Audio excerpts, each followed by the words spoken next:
Filipenses capítulo 4, nós vamos ler, eu vou ler do versículo 1 ao 9, mas nós vamos meditar do versículo 1 ao 4.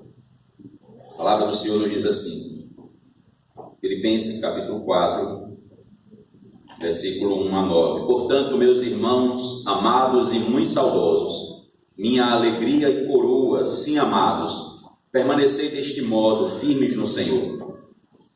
Rogo a Evódia e rogo a Sintique que pensem concordemente no Senhor. A ti, fiel companheiro de jugo, também peço que as auxilies, pois juntas se esforçaram comigo no Evangelho, também com Clemente e com os demais cooperadores meus, cujos nomes se encontram no livro da vida. Alegrai-vos sempre no Senhor, outra vez digo, alegrai-vos. Seja a vossa moderação conhecida de todos os homens, perto está o Senhor. Não andeis ansiosos de coisa alguma. Em tudo, porém, sejam conhecidas diante de Deus as vossas petições pela oração e pela súplica, com ações de graças. E a paz de Deus, que excede todo o entendimento, guardará o vosso coração e a vossa mente em Cristo Jesus. Finalmente, irmãos, tudo que é verdadeiro, tudo que é respeitável, tudo que é justo, tudo que é puro, tudo que é amável, tudo que é de boa fama, se alguma virtude há e se algum louvor existe, seja isso que ocupe o vosso pensamento. O que também aprendestes e recebestes e ouvistes e vistes em mim, isso praticai. E o Deus da paz será convosco. Amém. Oremos mais uma vez a Deus. Querido Deus, mais uma vez, ó Pai, queremos suplicar-te. E nesta feita, ó Deus, nos dirigimos a Ti para clamar o auxílio e o socorro do Senhor. No ouvir, no entender, no meditar, Senhor, e no aplicar da Tua palavra sobre as nossas vidas. Que o Senhor abra nossa mente e coração, que o Senhor transforme-nos para a glória do Teu nome, trazendo a nós a conversão, a santificação, trazendo a nós a edificação, ó Deus, e que o Senhor venha fazer, ó Pai, aquilo que a Tua palavra mesmo diz, levar ao fim que foi proposto, porque ela não volta vazia. E que a começar em mim, ó Deus, o Senhor transforme-nos cada vez mais como igreja do Senhor, para a glória do Teu próprio nome, desde já agradecidos pela obra do Senhor Jesus Cristo e pela obra do Espírito Santo, ó Pai, que fala aos nossos corações na palavra e pela palavra. Nós assim oramos. Amém. Nos próximos versos, ou nesses primeiros versos do capítulo 4, Paulo ele vai tratar com questões de exortações da vida prática da igreja. Então, ele está caminhando para finalizar a carta, e ele começa agora a trazer uma sequência de exortações, trazer agora uma sequência de chamadas, né, para que a igreja esteja atenta e também busque mudança, para que olhem para o testemunho que eles devem prestar diante dos homens, isso tudo firmado na alegria.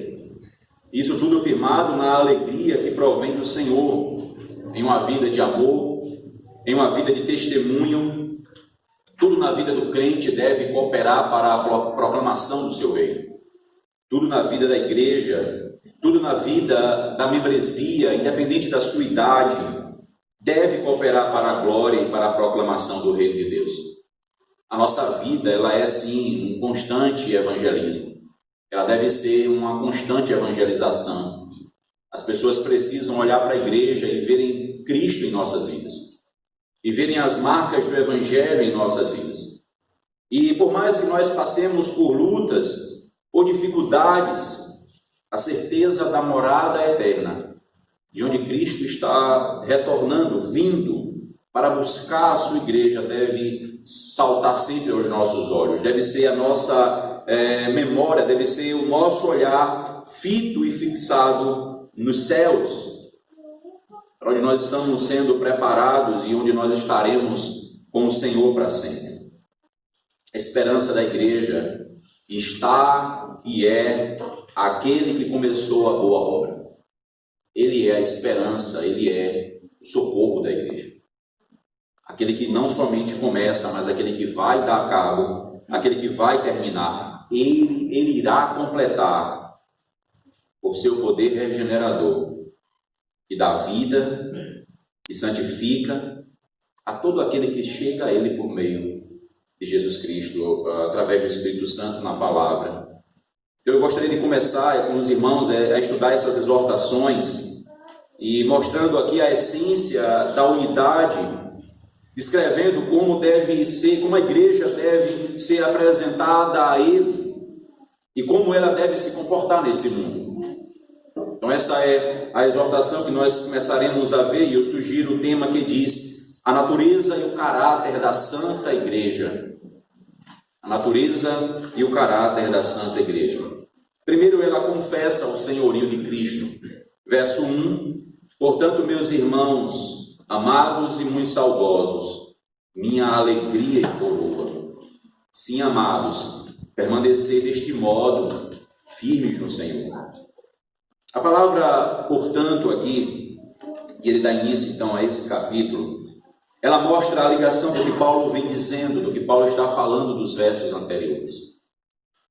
Ela está tratando então, diante do que eu falei para vocês, e aí ele vai a eles, com essa finalidade, o que ele tinha acabado de falar, falando da volta de Cristo no capítulo 3, falando da vitória sobre os inimigos, falando sobre o livramento do mundo mal e mostrando a mudança do corpo de humilhação para um corpo de glória, a semelhança de Cristo. Então ele diz, portanto, e aí agora ele mostra a igualdade, o considerar-se igual.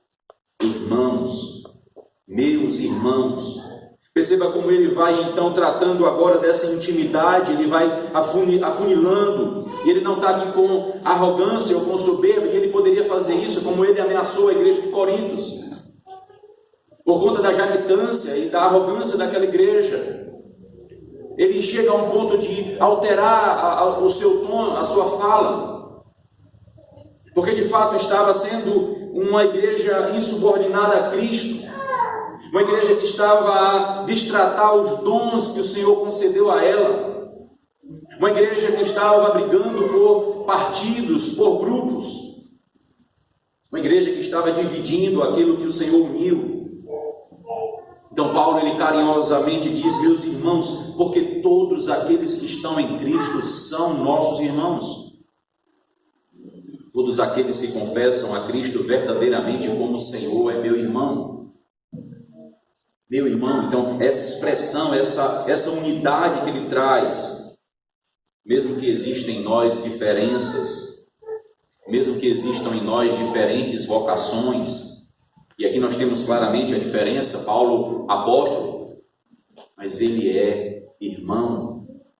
Então não é porque a vocação, não é porque temos a vocação A, X, ou a vocação A, que nós somos diferentes na igreja.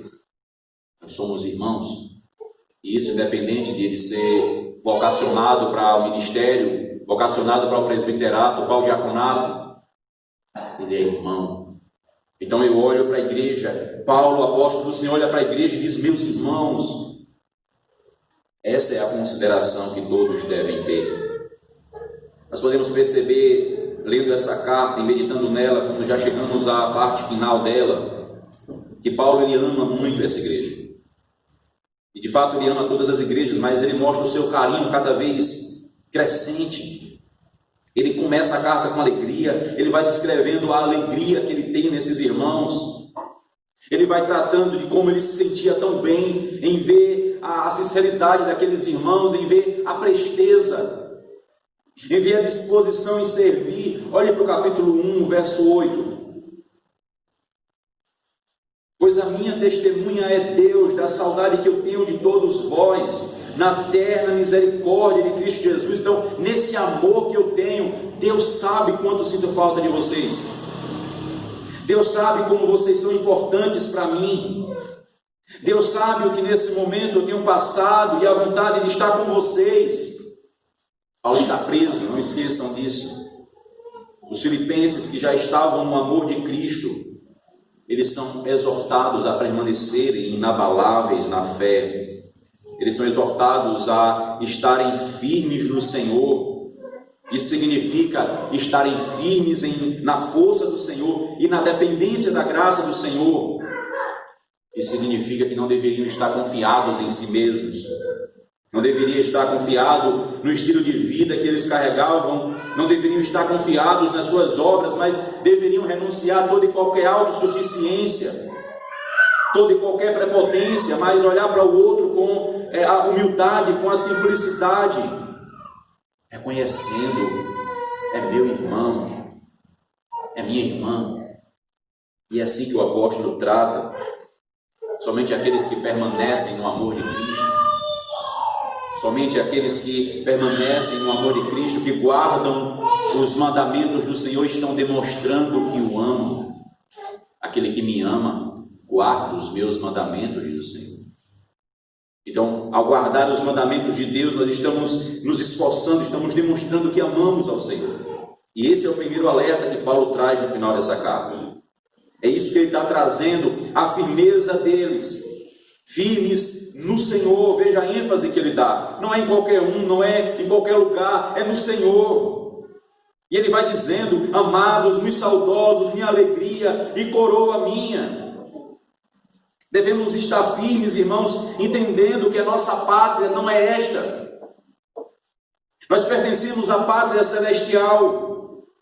Nós estamos em uma jornada nessa terra.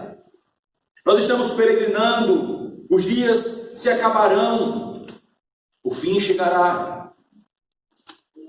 O Senhor pode nos chamar a qualquer momento, ou Ele pode retornar a qualquer momento, mas até chegarmos lá, nós não podemos seguir aqueles que amam esse mundo, nós não podemos seguir o padrão dos inimigos da fé, e os inimigos da fé, eles amam esse mundo. Não está se dizendo que nós devemos odiar essa terra, odiar os nossos bens, a família, o trabalho, o lazer, não é isso. Mas é que o nosso coração não está afincado nas coisas desse mundo, os nossos olhos não estão voltados para o estilo de vida mundano, ou pelo menos não deveria estar. Os inimigos do Evangelho, eles priorizam as coisas dessa terra. Quando o Senhor nos exorta a nós priorizarmos o seu reino, a buscarmos a sua justiça, o Senhor sujeitou todas as coisas a si. Por isso Paulo vai dizer, portanto, dando início assim a esse parágrafo de exortações, indicando que o apelo feito ele é fundamentado em Jesus Cristo. Paulo não está dizendo: irmãos, pelo que eu passei aí quando fui preso com o servo do Senhor, quando nós passamos por aquele terremoto, olha, irmãos, lembrem como o carcereiro foi tratado. Ele não está apontando para as obras que Deus realizou ou que ele enfrentou ali, filhos. Ele está dizendo: olha, lembrem quando Lídia se reunia lá perto daquele rio, quando houve aquele momento e o Espírito Santo desceu a ela. Não, ele não está olhando para eles e nem para ele mesmo. Ele está levando eles a Cristo, firmes no Senhor. É assim que nós devemos, irmãos, permanecer firmes. E aqui não quero dizer com isso que a gente não olhe para o testemunho de vida, ou de repente quando vamos exortar alguém não lembremos daquilo que ele passou, daquilo que ela enfrentou e dizemos: veja de onde Deus te tirou, veja o que o Senhor fez na sua vida, veja em que momento foi que Deus abandonou a você, para agora você desprezar os mandamentos. Não estou dizendo que nós não venhamos exortar, se preciso for dessa forma, mas é preciso entendermos que a firmeza que o crente tem que ter não é no que acontece nele ou o que ele faz, é o que o Senhor fez. É a firmeza no Senhor. E eu posso dizer que, como pai, não há coisa pior para nós do que ver os nossos filhos fazerem o contrário do que a gente ensina. Não existe coisa pior no coração do pai, da tristeza, que é ele ver o filho seguir o caminho contrário do que lhe foi ensinado. Que grande decepção! Que grande decepção quando os filhos seguem os passos contrários por pura rebeldia. Por pura rebeldia contra o Senhor, contra a palavra, contra a autoridade. Por isso que ele diz: a igreja é a coroa dele, e eu posso dizer a mesma coisa: a igreja é a coroa dos pastores. E que alegria é quando você percebe aqueles que você ensina a caminharem no Senhor. Quando você vê os seus filhos seguindo passos de obediência, ele diz: minha coroa são vocês. minha coroa, alegria minha. A igreja do Senhor. É isso que Paulo está declarando aqui. Vocês são a minha alegria. Vocês são a minha coroa. Aí ele diz, sim, amados. Não é só irmão. Ele usa essa expressão 2 vezes nesse verso. Amados, amados. E não como um jargão, como muitas vezes a gente ouve hoje, né? Mas com o verdadeiro sentido do amor cristão. Você é meu irmão. As práticas contrárias à palavra de Deus trazem tristeza sobre tristeza. Mas a obediência aos mandamentos promove alegria. Abra, por favor, em 1 Pedro. Veja o que Pedro exorta aos irmãos da dispersão acerca da firmeza que eles precisam ter na fé. 1 Pedro capítulo 3.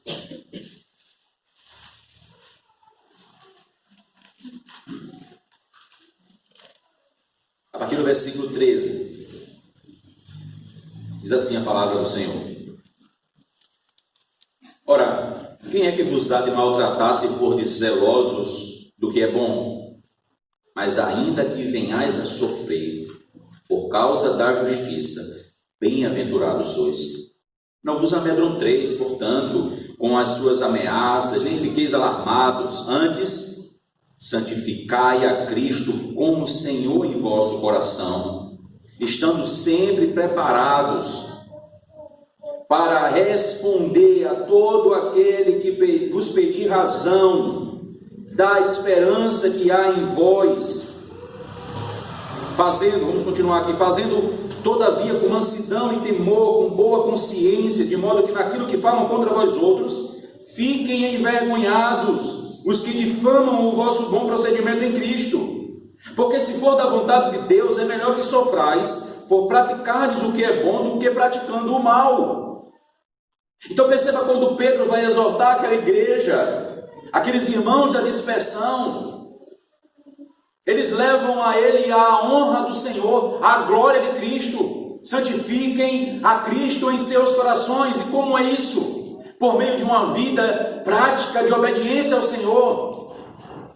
Lembra que na oração do Pai Nosso, Cristo nos ensina a orar dessa forma: santificado seja o teu nome. Como é que a gente pode santificar Deus? Como é que a gente pode santificar o Santíssimo?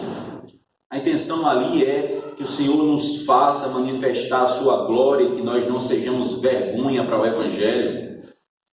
Quando nós oramos, santificado seja o teu nome, nós estamos pedindo a Deus que a minha vida o honre. Nós estamos pedindo a Deus que a igreja mostre a santidade de Deus por questões práticas.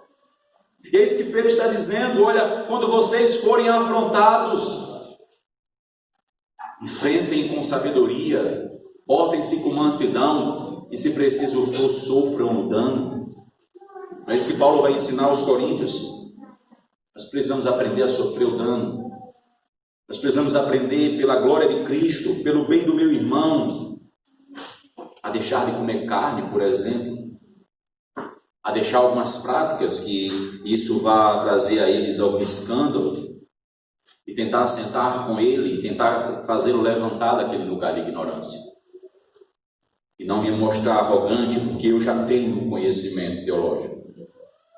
Nós não podemos abandonar os irmãos, nós não podemos deixar de ajudar e de socorrer os irmãos. Andar com Cristo significa estar edificado na fé. O consolo do apóstolo Paulo pela fé que a igreja ali em Filipos demonstra, baseia-se no fato de que eles estão firmados no Senhor. Permaneçam assim. Essa é a expressão. Permaneçam deste modo. Então veja que é interessante essa exortação dele. Não é uma exortação para quem está fraco ou para quem está sem firmeza no Senhor. Eles já estão no Senhor, mas a exortação é: não durmam, não cochilem, permaneça. E aí nós podemos, irmãos, de fato, chegar à conclusão nesse primeiro verso, que o caminho pelo qual, tendo morrido e ressuscitado com Cristo, a vida pelo Espírito, o revestir-se do novo homem, o ser renovado à imagem de Cristo, a regeneração, é a nova criação de Deus. Ele está nos recriando. Nós que fomos criados em Adão, como é o nosso estado em Adão? Mortos, mas agora recriados em Cristo. Mas agora em Cristo nós temos vida. Então o velho homem, ele se corrompe. O velho homem, ele é filho da ira, filho de Adão. Mas aí então a obra do Senhor na nossa vida, através do Espírito Santo, nos dá nova vida, nos transforma, nos tira da morte para a vida, das trevas para a luz. Então não há mais como haver inimizade, como haver amizade com as trevas. Não há mais como haver associação com aquilo que desonra e desagrada ao Senhor. Por isso nós podemos afirmar que não há salvação para aqueles que não têm uma vida nova. Não há salvação naqueles que ainda estão vivendo no velho homem. Não há salvação para aqueles que ainda estão mortos em seus delitos e pecados. Eles estão longe do Senhor. Deus não aceita ser substituído. Deus não aceita ser dividido. A glória pertence a Ele somente. A confissão do salvo é Cristo e este crucificado. E a nossa confissão é demonstrar a nova vida que temos em Cristo, não só com os nossos lábios, mas com as nossas práticas. E é aí que ele nos leva ao segundo momento, da natureza e do caráter da Santa Igreja, enfrentar em amor os problemas. Olha o verso 2 e 3 da carta de Paulo aos Filipenses. Rogo a Evódia e rogo a Síntique, pensem concordemente no Senhor. A ti, fiel companheiro de jugo, também peço que as auxilies, pois juntas se esforçaram comigo no Evangelho, também com Clemente e com os demais cooperadores meus, cujos nomes se encontram no livro da vida. É a certeza que Paulo pode dar do nome no livro da vida. É aquilo que falamos de manhã, aquilo que Calvino vai dizer, que nós podemos dizer que o meu irmão está salvo pelos frutos que ele demonstra. Mas eu não tenho a certeza, eu não posso dizer na plena certeza, porque essa só Deus tem. Só o Senhor sabe, mas eu posso dizer, pelos frutos do meu irmão, estaremos no céu. Paulo está dizendo, pelos frutos deles, o nome deles está nos céus. O nome deles pertence ao Senhor. Então, Paulo não está tratando aqui com aquilo que ele de repente recebeu do Senhor como revelação divina, do nome de alguém que está no céu. Ele está dizendo, não, o nome dele está no céu. Paulo está trabalhando aqui com o tato, com a prática, a questão prática da vida. Como falei pela manhã, é impossível a gente olhar para alguém que caminha contrário às ordens divinas e dizer, esse rapaz está salvo, essa mulher está salva. É impossível. Ao passo que é impossível olharmos para alguém que mostra uma vida piedosa e nós dizermos, esse rapaz está condenado ao inferno. Naturalmente nós vamos dizer, ele está caminhando para o inferno, já tem as marcas do céu. E podemos estar enganados, não com as marcas em si, mas com o resultado final. Paulo não está falando aqui do resultado final, ele diz, não, eu recebi uma revelação, eles estão com o nome deles no céu. E esse livro, que livro é esse? É aquele livro que o Senhor deu a Cristo lá na eternidade, que nós entendemos como o conselho da Trindade. O livro da vida do Cordeiro, selado. Ninguém mais vai ser escrito nesse livro. Não tem nome nenhum sendo escrito nesse livro. Ele já está selado. E no tempo certo o Senhor vai chamando das trevas aqueles que estão escritos no livro do Senhor. E tem algum livro lá? Ezequiel vai dizer que são os registros do Senhor. É a memória do Senhor, é a mente do Senhor, é o conhecimento do Senhor. Não é que lá realmente há um livro. Não é que lá realmente exista um livro que vai ser aberto. É uma expressão para mostrar, está tudo registrado diante do Senhor. Está tudo detalhado diante do Senhor. E aí então nós podemos perceber aqui nessa convocação de Paulo, e esse rogo, né? Eu rogo a Evódia, rogo a Síntique. E aí é interessante que a gente perceba, irmãos, que o conflito vai existir em todos os lugares. E é natural que a gente perceba que existem lugares piores do que outros. Existem lugares piores do que outros. Existem lugares que as pessoas nasceram para brigar. E por mais que esteja em paz, ele vai procurar um pezinho para briga.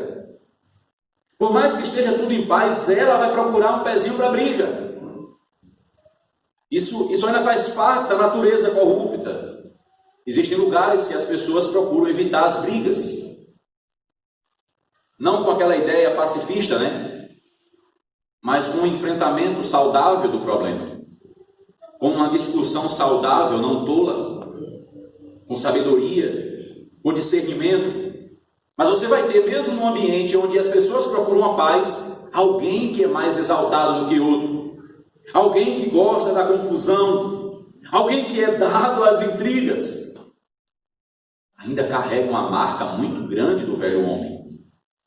Ainda carrega uma marca muito grande do pecado no coração e nas práticas. E isso acontece também na igreja. Isso não acontece só nos municípios ou nas famílias, isso acontece na igreja. Quantos conflitos, quantas dificuldades. Eu ainda não posso dizer, não posso tratar especificamente dizendo aqui acontece o mesmo que estava acontecendo ali com Evódia e Síndico, porque ainda não sei. Espero em Deus que não tenha essa mesma prática de discordância ao ponto de que essas duas irmãs estejam em conflitos. Aqui não tem muito detalhe sobre elas, você não vai encontrar muito detalhe sobre elas, mas é descrito que elas não pensavam concordemente.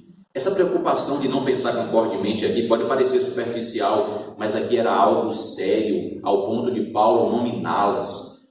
Essa carta aqui está sendo lida na frente da igreja. E aí você imagina lá as crianças, né, todas as pessoas, porque criança não era retirada, né, essa questão, tirar a criança de culto foram os mais espertos, né, os mais inteligentes tiraram as crianças dos cultos, né, os que não sabiam nada não tiravam não, né, eles preferiam ficar ouvindo o Senhor dizer não, todo mundo fica aí. E aí as crianças sentadas, os idosos, todo mundo lá, e de repente a carta está sendo lida e diz, olha, rogo a Evódia e a Síndico. Pensem concordemente no Senhor. Por que Paulo as expõe? Primeiro, porque por fato era algo público. Paulo não faria isso se não fosse. E o Senhor nos ensina isso. O tratamento com as questões públicas deve ser em público. A disciplina para o pecado público é pública. A disciplina para o pecado particular é no privado, é no particular. E aqui julgo eu que aquela irmã, diante daquilo que Paulo vem tratando, era uma das que promovia, quem sabe, discórdias. Quem sabe estavam criando facções, quem sabe estavam de um ponto em que estava ficando algo insuportável. Já estava partindo algo para muito pecaminoso, ao ponto de Paulo pedir a ajuda de outros irmãos, ajudem essas irmãs. Ajudem essas irmãs. Ele vai pedir, a ti, fiel companheiro de julgo, que a gente não vai saber aqui quem é, não há detalhes, mas quem sabe um dos presbíteros daquela igreja, ou dos diáconos, um dos oficiais, diz, meu irmão, ajude essas irmãs, as auxilie. E é papel do conselho fazer isso, é papel dos membros fazerem isso. Ajudar um ao outro, com amor cristão, com sabedoria. Com sabedoria. Paulo está dizendo para a gente se levantar na frente da igreja e dizer abertamente, não, calma. Situações e situações. E os responsáveis por tratar isso. Ele não está pedindo que pelo menos algum membro aí se levante e diga para essas mulheres pararem. Ele está pedindo a um companheiro daquele trabalho. E muito possível a um dos líderes daquela igreja. Auxilie essas irmãs, meus irmãos. Interessante, né?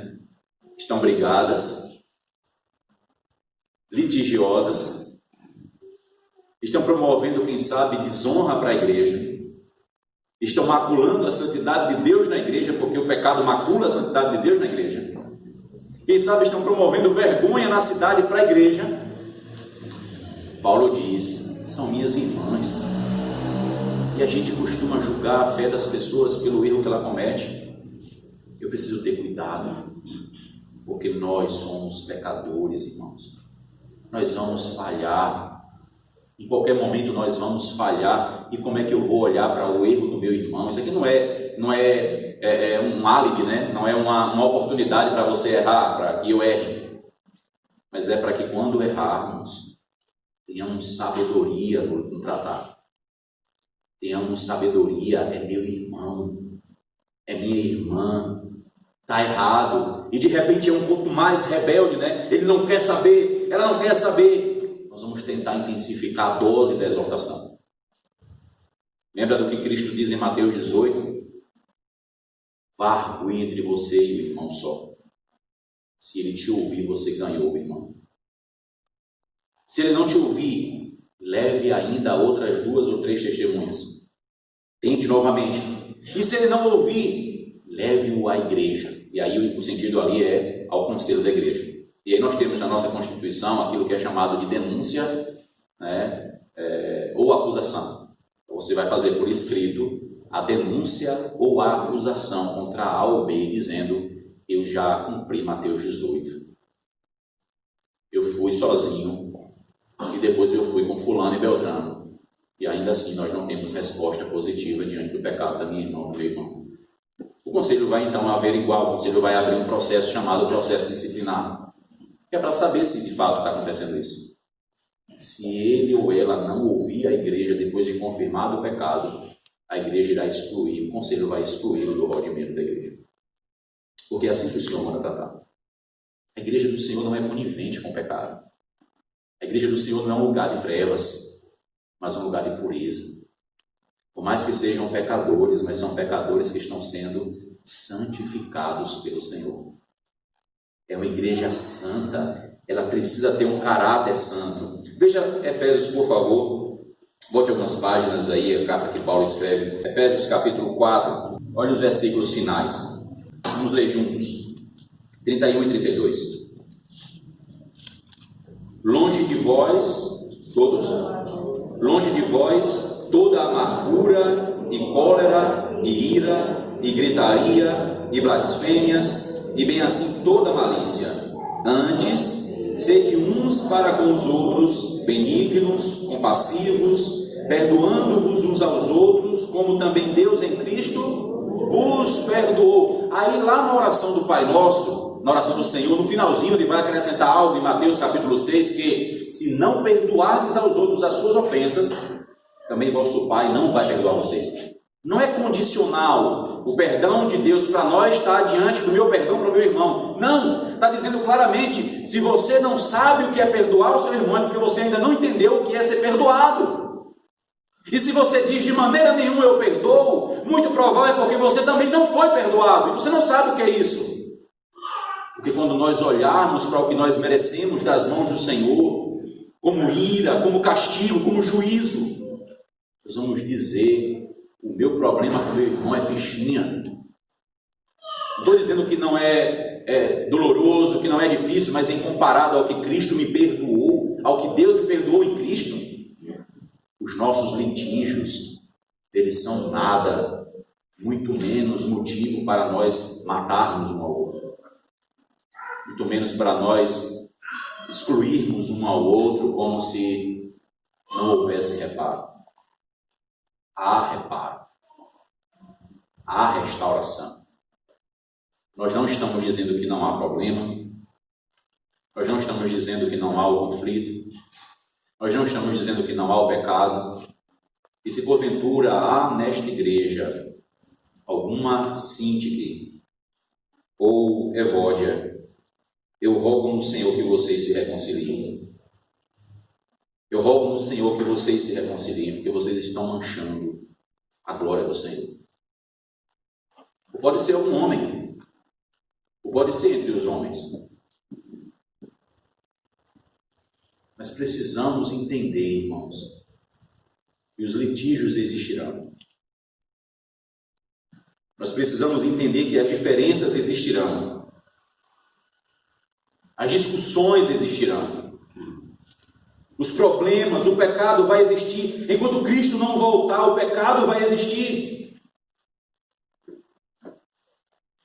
Mas a diferença da saúde cristã, a diferença da santificação está em como é que nós resolvemos os problemas. Nós não resolvemos o problema indo para redes sociais. Por isso eu exortei a igreja há poucos dias atrás: cuidado com o que você coloca no grupo do WhatsApp da igreja. E até oriento mais, se você tem algo a dizer para o seu irmão, não diga pelo WhatsApp. Não diga pelo Facebook ou qualquer outra plataforma. Chame-o para conversar. Olhe no olho dela. Olhe no olho dele. E procure resolver. Essa deve ser a nossa postura. Essa deve ser a nossa forma de resolver. Rogo a Evódia, rogo a Cíntia. Eu rogo a vocês, meus irmãos. Se existem litígios entre vocês, primeiramente na fé, procurem consertar urgentemente.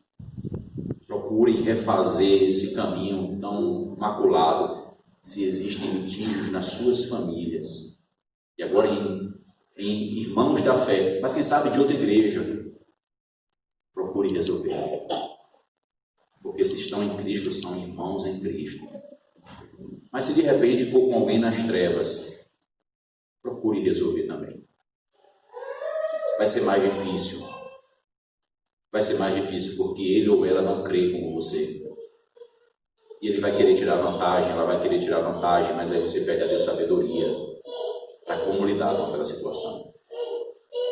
Para como lidar com aquela situação. Provavelmente mulheres que estavam criando grupos, divisões, guerra no lugar da paz, conflito no lugar do amor, onde se ensina a nova vida, ainda está lá a prática da velha vida. E é interessante, Paulo não tira elas, diz assim, são filhas do inferno. Não! Paulo está dizendo, os nomes delas estão no livro da vida, mostrando para mim e para você claramente, nós ainda somos pecadores. Por isso, cuidado com as suas palavras, cuidado com as suas ações, elas podem machucar. Não se sinta santo, não se sinta tão elevado para que você diga, eu posso dizer o que eu quiser, eu posso falar o que eu quiser. Não. Lembra do que ele começa e diz, amados, meus irmãos. E aí então ele parte para dizer, ô Evódia, ô Cíntia, ô irmãos, ajudem essas irmãs. E assim que deve ser a postura da igreja, ajudarmos uns aos outros, exortarmos mutuamente um ao outro. E assim nós estaremos, irmãos, proclamando a glória do Senhor, manifestando a sua santidade, confessando o seu nome pelas obras, diante dos homens, mostrando o Evangelho. Paulo vai dizer aos romanos que é como brasa viva sobre a cabeça do inimigo. Se ele tiver fome, dê comida, dê bebida. Se ele tiver com sede, dê água. Cubra ele se tiver com frio. E Paulo diz, vai ser como você colocar brasa viva. E aqui, ali o sentido de brasa viva é realmente uma brasa que está a queimar. Ele vai ficar em parafuso. Como é que pode? Eu faço tanto mal a ele. E aqui está lidando com ímpio, não é com crente. Nós temos que ter cuidado para não querermos tratar da mesma forma com uma pessoa errada. Ele está tratando com o ímpio. Com o crente eu preciso sentar com o meu irmão e procurar resolver. E não colocar panos quentes, como diz a história. E não varrer para debaixo do tapete. A imundícia será maior. Mas sentarmos e procurarmos resolver. É assim que na família as coisas devem ser resolvidas. E claro, há um momento próprio, mas é um momento em que o texto diz, não deixe-se pôr o sol sobre a vossa ira. Há um tempo próprio. Pode não ser agora, pode não ser de imediato, mas que você não invente e diga, daqui a 50 anos eu resolvo isso. Não deixe pôr o sol sobre a vossa ira. Sente e conversa. E quando vai ser bom, como vai ser bom, irmãos, quando isso acontecer entre nós? Quando nós sentarmos e perguntarmos, meu irmão, você fez isso? Porque é isso que Cristo vai dizer lá em Mateus capítulo 5. Vamos lá para Mateus. Veja uma exortação tão clara, irmãos, e não existe obra maior, não existe glória maior para o Senhor do que o seu culto, do que a sua adoração. E é isso que ele espera da igreja, a adoração, o louvor a ele. Mas eu acho fascinante quando Cristo exorta a uma coisa tão prática. E a gente por vezes passa por cima. E até com um ar de piedade. Olha o que ele diz no versículos 23 ao 25, só o começo do 25.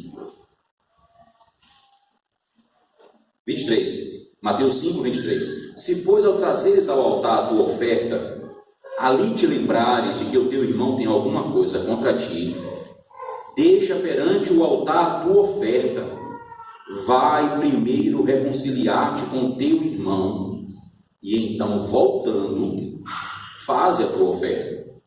Entra em acordo sem demora. Irmãos, não tem nada mais importante do que o culto e a adoração ao Senhor.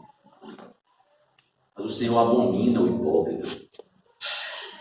O Senhor odeia o falso. E quantos cultos falsos nós não temos entregado? Quantas ofertas mentirosas?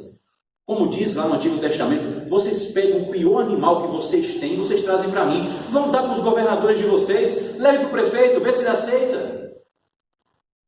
Leve para o seu governante, vê se ele aceita. Agora para mim vocês trazem, sendo que eu que dou a vocês tudo. Quantos cultos hipócritas. Quantas pessoas hipócritas e falsas dentro das igrejas. Você lembrar que seu irmão tem algo contra você. E aqui eu quero colocar isso de forma muito prática. Não é porque você está caminhando para a igreja e você lembrou e você vai voltar, você vai procurar. De repente você até entra na igreja e você vai adorar a Deus. Se seu irmão estiver na igreja, você vai fazer de tudo para não deixar ele sair. E quando terminar a programação do culto, a adoração, você vai chamá-lo para conversar. Mas se você tiver como fazer isso antes, enquanto você está se preparando no sábado, e aquilo te incomoda, você vai mesmo no sábado, você vai antes de entregar a tua oferta. E aqui a oferta não é dízimo, oferta. Aqui antes de você entregar a sua adoração, que é a oferta de alma suada ao Senhor. Antes de você vir fazer aí o serviço de culto. Os fariseus faziam isso. Não, é do Senhor. Aí Cristo diz, os pais de vocês passam necessidade. Hipócritas. Hipócritas. Vocês estão invalidando o mandamento de Deus quando diz honra teu pai e tua mãe. Ah, se vocês entendessem o que é misericórdia e obediência, quero, e não sacrifícios. Ele não está dizendo para serem negligentes. A entrega dos dízimos e ofertas é algo que é necessário para a igreja. Ele estabeleceu assim, e eu creio muito claramente nas Escrituras. Mas ele está dizendo que existe algo maior do que apenas você entregar uma oferta. Existe algo muito maior do que você entrar numa igreja, sentar num banco e dizer a paz para você, meu irmão. Existe algo mais importante, que é como está o seu coração com ele. Existe algo muito mais importante do que você ler a Bíblia e orar ao Senhor, e de repente com o coração amargurado, com o coração cheio de intempéries, cheio de veneno. O Senhor diz, pare, vá resolver e agora volte. Aqui nós podemos aplicar de duas formas. Quantas pessoas não pensam em sair da igreja porque ele vê os hipócritas e eles não conseguem administrar isso?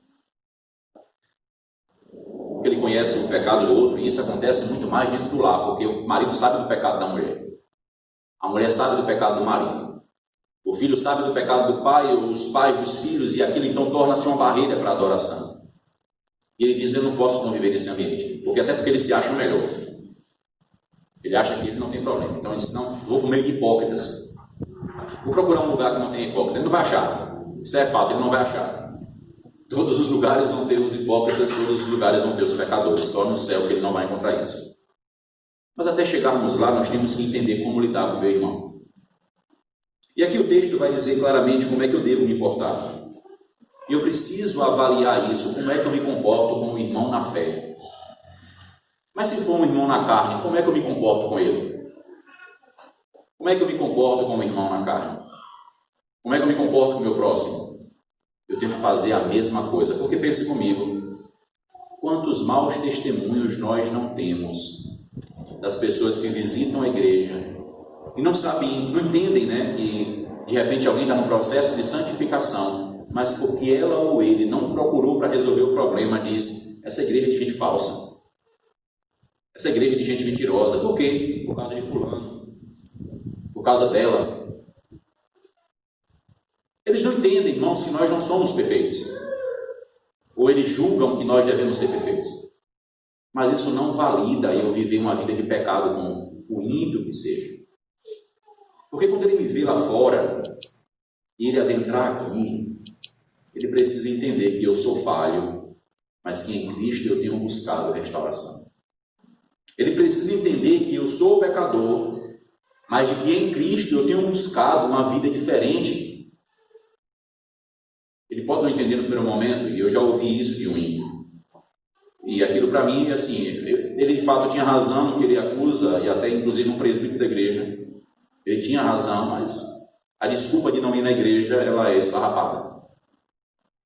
Ela é esfarrapada. Porque essa mesma pessoa tem parentes na igreja, e eu podia perguntar, e seus parentes são? E pelo que eu conheço, porque eu os pastoreei, eu posso dizer, eles não são. Então isso é fachada, isso é conversa fiada. É um motivo somente esdrúxulo para não querer ir para a igreja, para não visitar aquela igreja. Mas isso não deixa de ser uma marca ruim. Ela não deixa de ser um testemunho ruim. Por isso Cristo está dizendo, reconcilie-te com o teu irmão. Até porque o que a gente vai pregar aqui é o quê? Reconciliação. Paulo diz, o nosso ministério é o ministério da reconciliação. E como é que nós, pessoas litigiadas, pessoas que estão brigadas, pregamos reconciliação? Como é que nós que vivemos em guerra vamos falar da paz do Senhor? Como é que nós que vivemos em ódio e amargura vamos falar de amor? A não ser que sejamos hipócritas. Paulo está dizendo à igreja, cuidado, meus irmãos. Cuidado. Essa prática está totalmente errada. Ajudem essas irmãs. Paulo se alegrava muito com a igreja de Filipos, mas não quer dizer que a igreja não tivesse problemas. Nós devemos nos alegrar com a nossa igreja, mas não quer dizer que não tenha problemas. Então, se de repente tem alguém nos visitando, saiba disso. Nós somos pecadores. Você vai sim encontrar problemas nas nossas vidas. Mas saibam que nós temos buscado no Senhor a nova vida. Não aquela que nós tínhamos em Adão, nosso pai. Mas agora a que temos em Deus, o nosso Pai. Porque por natureza somos filhos de Adão. Filhos da ira. Mas agora em Jesus Cristo nós somos adotados. Estávamos na morte. E Ele nos pegou na sarjeta. Nos deu o seu nome. Nos deu roupas celestiais e nos fez assentar nos lugares celestiais. E agora nós dizemos, nós somos do Senhor.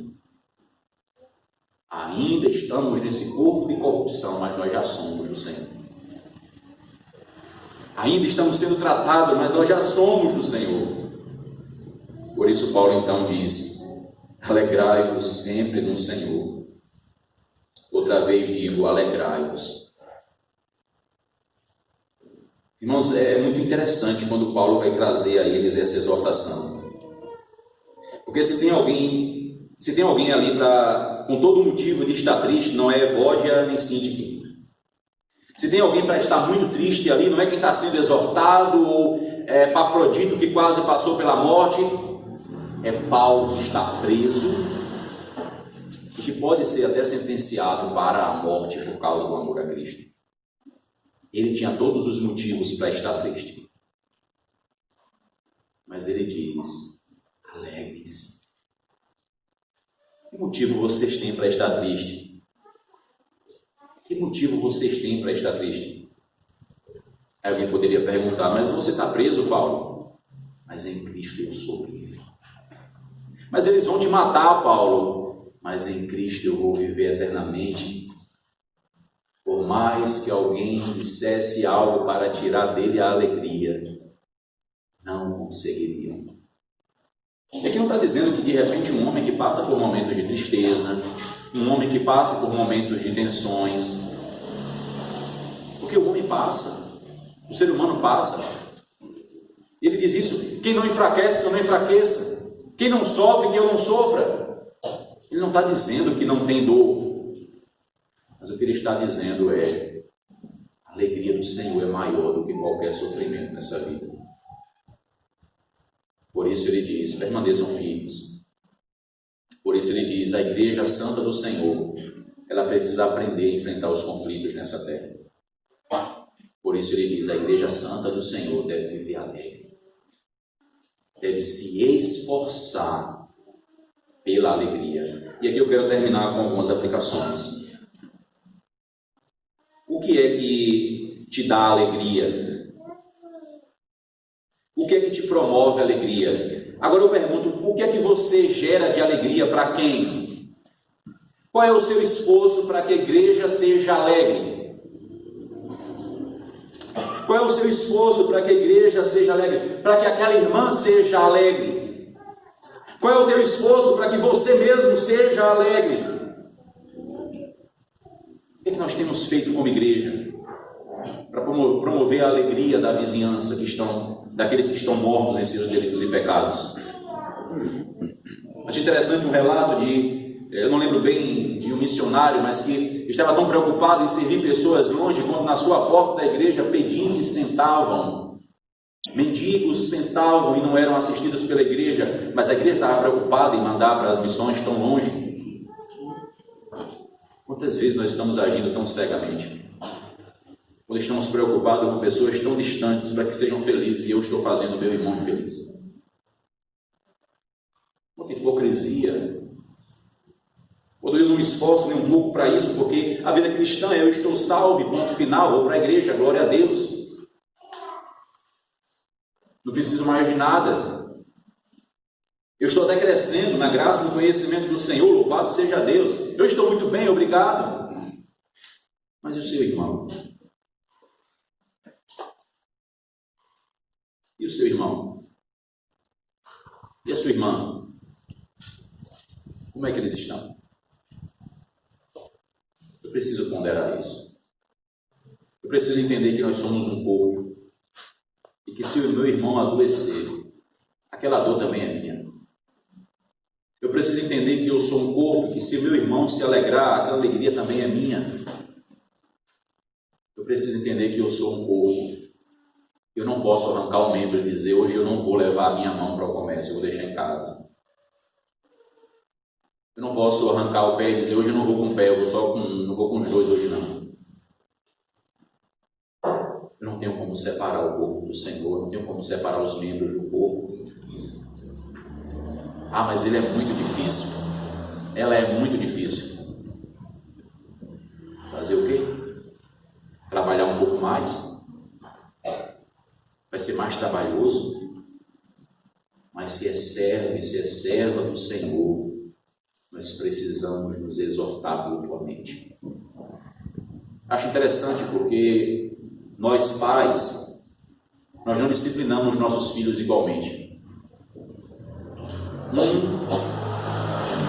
Nós caprichamos um pouco mais, nós apertamos um pouco mais. O outro a gente conversa um pouco mais. Os filhos não são iguais no tratamento, até mesmo na disciplina. A igreja não é diferente. Tem ovelha que precisa pelo conselho ser tratada sim, com um rigor que não é um rigor carnal, mas aquilo que é apresentado nas Escrituras. E se rebelar, precisa sim ser excluído da igreja.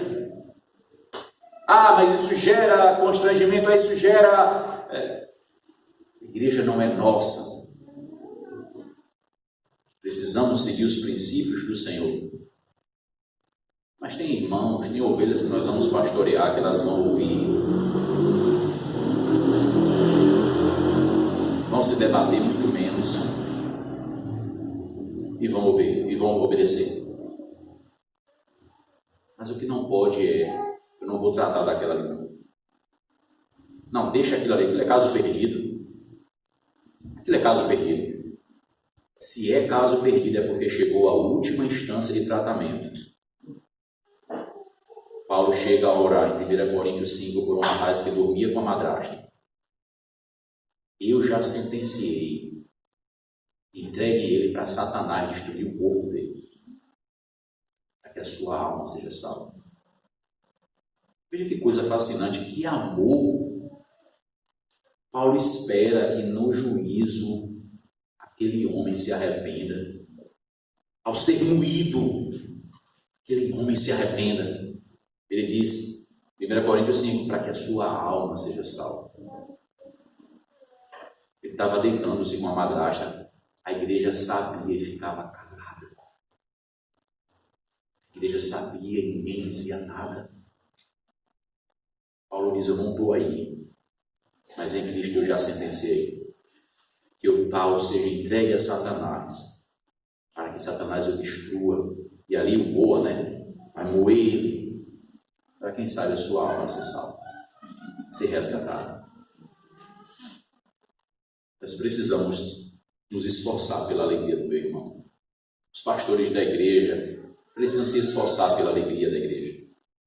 Mas por vezes, para que essa alegria chegue, vai se custar muitas lágrimas.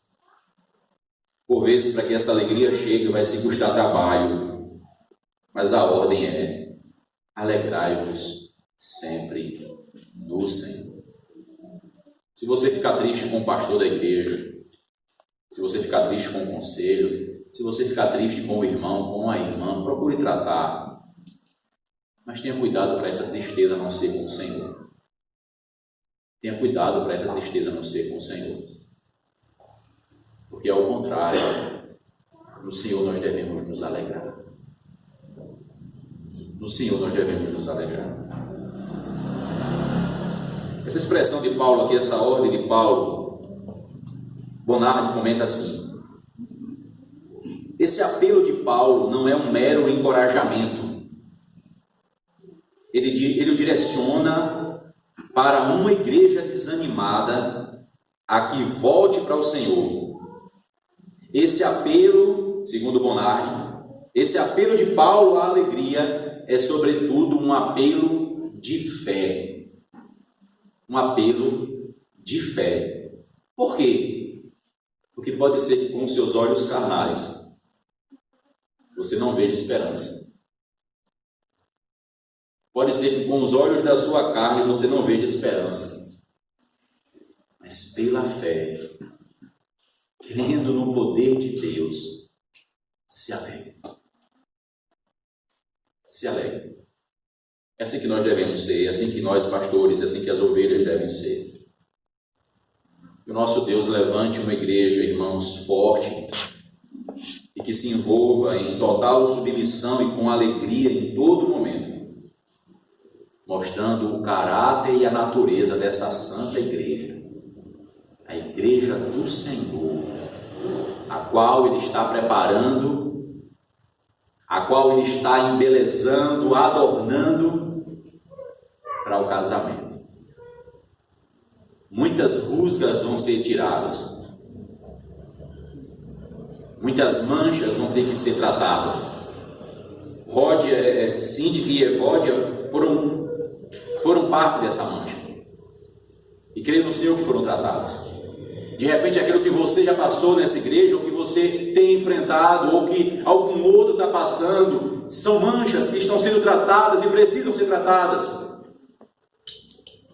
E isso não é motivo para tristeza.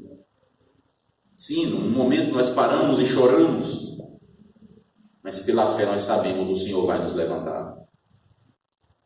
O Senhor vai nos fazer continuar caminhando. Não foi assim com Miriam? Quando ela peca contra Deus ao acusar Moisés e dizer que Deus não falava por eles e que eles queriam o mesmo direito que Moisés, Deus a deixou leprosa e deu uma ordem a Moisés: ninguém sai do lugar enquanto ela não for restaurada. Ela não vai ficar para trás. Disciplina, irmãos, não é abandono.